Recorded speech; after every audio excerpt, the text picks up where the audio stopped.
Kayak misalnya begini, tak contohkan lagi perdebatan. Pakai peci putih. Gus Naji itu putranya Mbah Mun, meyakini pakai peci putih itu sunat sehingga santrinya pakai peci putih. Mbah saya pernah Mbah saya Ki Hamid Pasuruan juga pakai peci putih. Santri Sidogiri semuanya pakai peci putih karena putih itu sunat ya sudah pakai peci putih. Tapi kalau Mbah Mun itu santrinya nggak boleh pakai peci putih, haram kata beliau. Kata beliau, jong kaji nih wong desa-desa nganti adol Tegal, adol sawah. Mbok saingi ketu 5.000. Nglarakno atine wong dosa apa haram? Dosa, Mbah.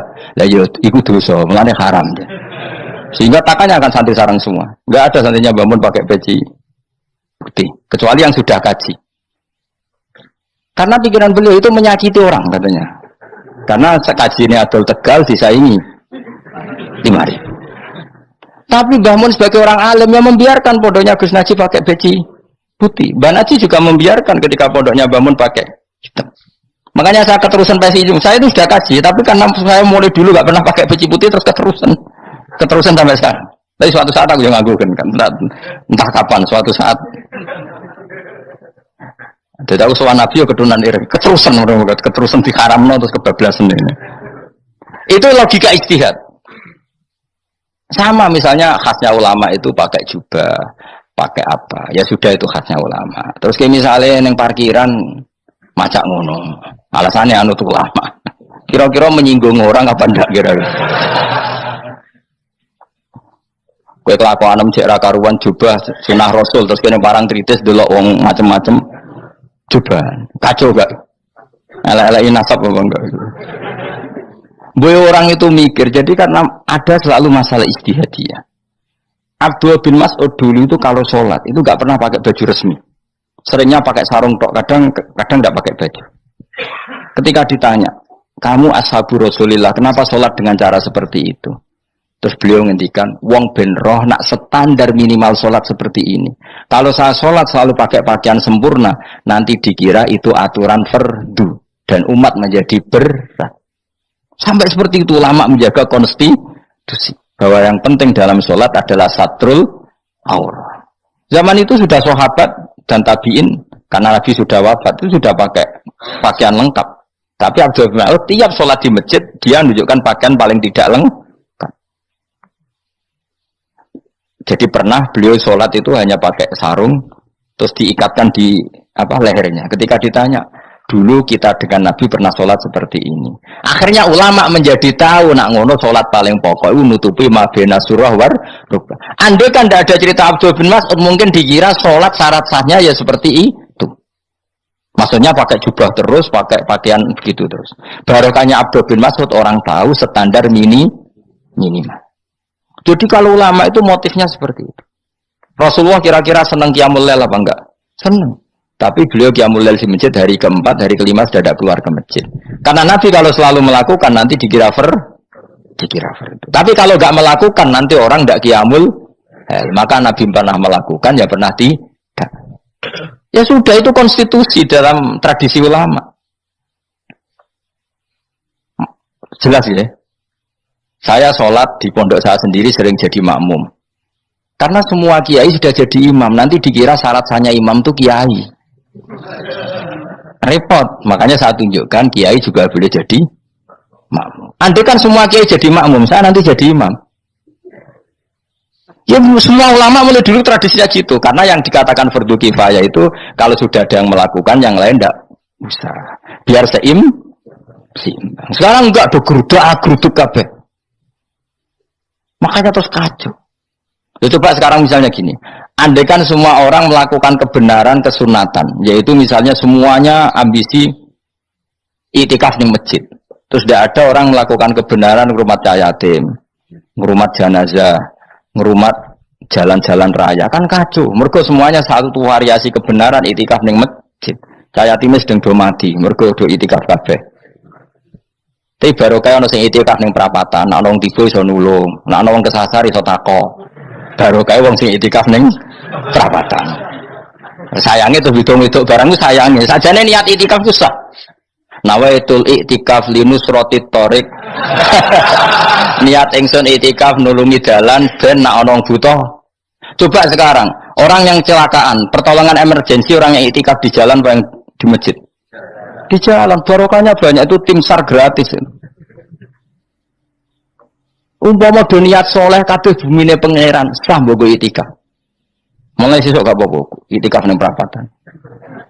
Tapi buktikan kamu tidak berbuat macam atau tulisi relawan orang tersesat. Jadi ajane kebaikan itu ada di mana-mana. Makanya Nabi menyatakan kebaikan orang itikaf jadi katakan Nabi baik.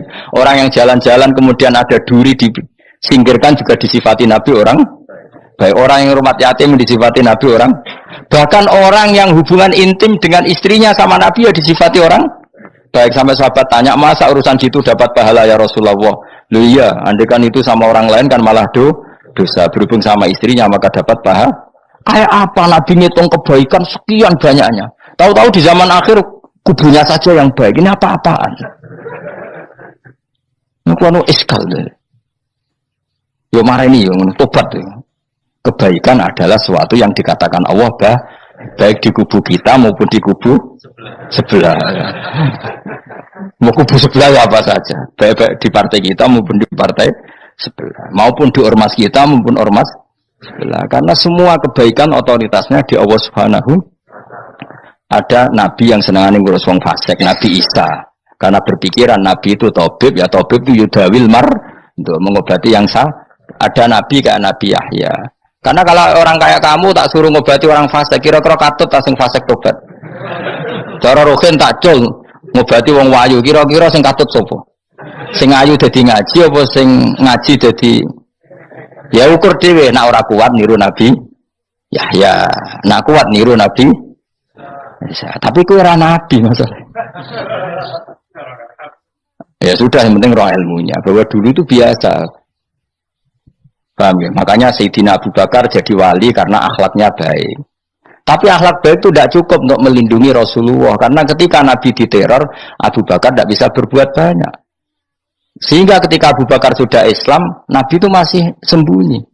Sampai ketika lihat Umar gelut di pasar Uqad, dia petarung yang menangan, Nabi berdoa, Allahumma aizal Islam bi Umar. Semoga orang seperti ini itu masuk Islam. Karena ini rapati butuh sopan, ini butuh petarung. Tenan, Umar masuk Islam. Masuk Islam hari pertama sudah Abu Jahal ditotok rumahnya. Kamu lo ganggu Rasulullah Muhammad tak bunuh kamu. Semua orang diparani. Akhirnya bersamaan dengan itu ada khitab fasda bima tu'mar. Akhirnya Nabi berani dakwah secara ala niatan. Barokahnya mantan preman. Jadi kebutuhan Islam banyak. Butuh orang sopan, butuh petarung, butuh macam-macam. Butuh wong lomo, butuh wong fikih sabar itu sakit, ora usah ditambahi. Karena jumlahnya sudah overload yang fikir itu. Itu rasa diproduk sudah masif sudah. Jadi orang kalau gede mau fikir, maksudnya jumlahnya sudah banyak.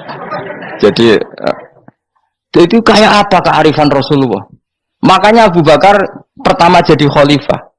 Ketika beliau mau wafat, itu nunjuk Umar jadi khalifah coba.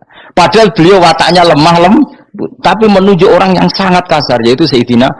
Karena beliau insaf, tidak semua kebaikan terwakili oleh orang berakhlak.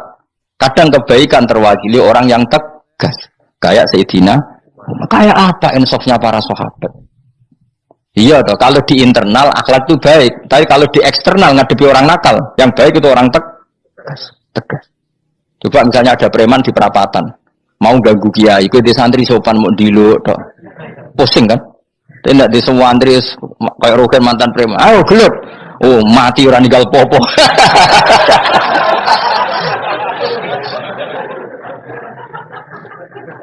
Itu kan keren, apa? Keren. Makanya Abu Bakar ketika, lu ya, sama tahu kan hadisnya Umar. Setiap ada orang munafik macam-macam pamitnya sama Nabi, dani adrib pun izini Nabi tak biar coy. Ya, setiap hari kegiatannya gitu terus. Tapi dulu orang itu insaf, Abu Bakar insaf, kelebihannya Umar di situ. Umar insaf, kelebihannya Abu Bakar di. Maka ketika kandidat khalifah, Umar mengangkat Abu Bakar jadi khalifah dan disetujui semua sahabat. Ketika Abu Bakar mau wafat menunjuk Umar dan disetujui semua sahabat. Orang kok Abu Bakar pepe wong alus, golek sing sejenis aku ndak. Karena dulu semua orang itu pakai insaf, pakai kesadaran sing super tinggi, tidak nuruti nafsu. Loh saya andekan ada orang alim sekelas saya kok mau ganti tafsir Jalalain, ganti Gus Fikih yang mendesak fikih. Terus dia alim enggak masalah ya. Awalnya dia alim keramat. Oh dia ngerti dalam mahfud tak setingkat aku. Nararo berarti hok. Karena dulu itu begitu, ulama dulu itu seperti itu. Biasa. Sekarang itu enggak. Orang itu kalau enggak kelompoknya enggak mesti salah. Abu Bakar itu Raqiqul Qalbi. Raqiqul Hawashi, Riqqatul Qalbi. Tapi beliau justru menunjuk Sayyidina Umar karena dia tahu Islam itu musuhnya banyak, butuh orang tegas. Umar juga tahu bahwa di internal Islam itu butuh riqqatul qalbi sehingga beliau hormat sama Abu Bakar. Tak pimpin aku, wah, bubar kabeh. Tapi dari Abu Bakar ning jobo aku tok wong mlete nek ora ono Umar. Sehingga dua beliau saling melengkapi dan itu luar biasa. Nah khilafnya ulama kira-kira seperti itu. Yang peci putih ya silahkan guling-gilingan, nak putih itu sunnah.